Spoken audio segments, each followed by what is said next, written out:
So there are a few times in my life where I wish never happened. A lot of these times I couldn't save myself, but we'll get to the details later. Number 1, starting my YouTube channel.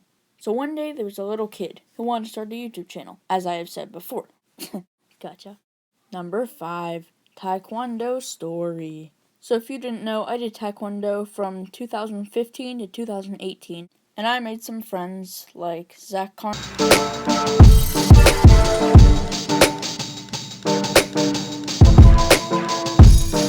By the way, those weren't their real names. Or were they? Anyway, there were a few times where I forgot my inhaler. Yes, I have asthma. I can remember this one time where I forgot my inhaler during the winter. And for those of you with breathing issues, you know, that's the worst time. I started having trouble breathing around the middle of class. And usually my inhaler is in my Taekwondo bag, but I guess not today.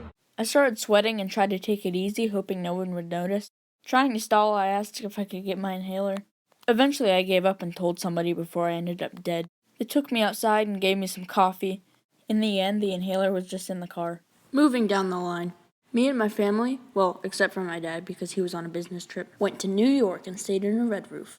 Next door, there was a shop and save, and we went in to buy stuff because why not? We split apart from my mom because we're cool. I thought it would be funny to jump over a box, so I tried it. But of course I failed and split my knee. I had to wear a cast for the rest of the week, but that's not it.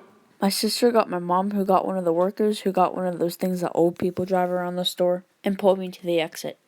I did end up getting a cool Pokemon book in the end, though. Number trace. So me and Landon were probably about 11 at the time, and being 11-year-olds, we were naturally stupid. We stuck these big bamboo poles in the ground, and guess what? We jumped over them. We had just watched a parkour video, and the ground was wet. I jumped over, slipped, and split my arm. I looked down at the now caked with mud elbow. I ran inside, washed it off, and slapped a Band-Aid on it like a man. I even have video footage of the whole thing.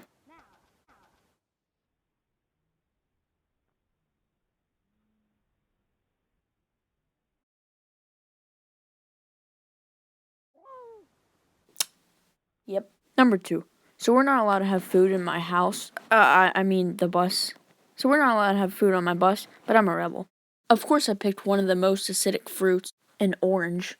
My bus driver must have smelled it and asked if I was eating something. I replied with a nope. We had just pulled up to my bus stop. I hid the orange peels in my coat, but a few fell out.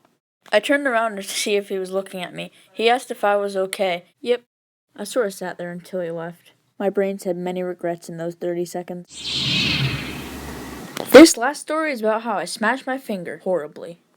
So my neighbor was bouncing a ball near the sewer, and I asked him to stop, please. By the way, this was one of our bouncy balls. I wasn't just interfering with his fun. He kept on bouncing, and eventually it went into the sewer. I was pretty frustrated and went to go get a crowbar. I lifted the sewer lid up.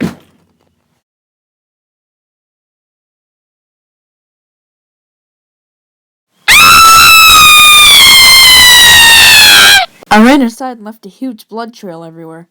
The next day we went to the doctors. They said something to each other, but I couldn't understand what. They both looked at me in a worried face. It's too late, they both said. And they chopped it off with a sickle.